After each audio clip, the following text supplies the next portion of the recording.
In the bantamweight division and the Tough 31 finale, you got Brad Katona coming in at 14-2, taking on Cody Gibson, who comes in at 20-8, and both guys are back in the UFC.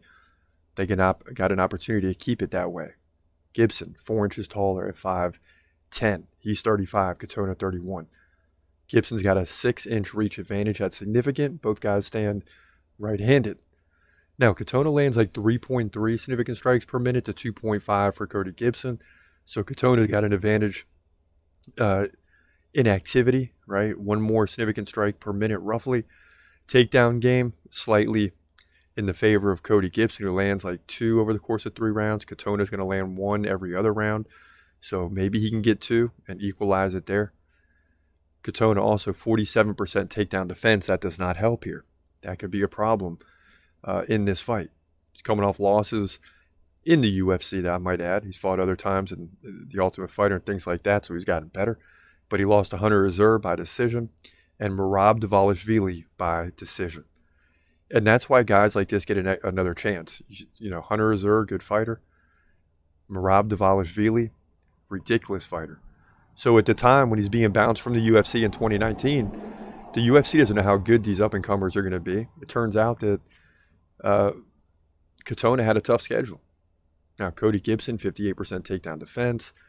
Lost to Douglas Silva de Andrade by decision. Lost to Gambervan, who I'm not even sure who that is, by submission. So he struggled a little bit when he was in the UFC, and this fight will be very interesting, to say the least. But I'm going to lead with Brad Katona here. I mean, Cody Gibson does have a lot of experience with 28 fights, but Brad Katona is 14-2. It's a shame that they bounced him from the UFC in 2019. They really should have given him more time, and I hope he can go out and prove it, because this guy should have never have left the fighting ranks in the UFC or been dismissed. I mean, he lost to Merab Dvalishvili, for crying out loud, and that was by decision. And you look at that, and yeah, he gave up 5 takedowns, but Merab's beating everybody, not just him. And if the UFC would have known that at the time, this guy could be looking at a 6-year career right now in the UFC.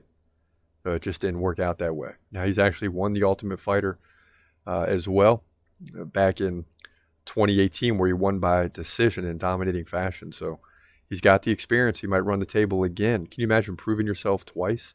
That's what Brad Katona is going to do, in my opinion, to move to 15-2 bantamweight division, UFC 282.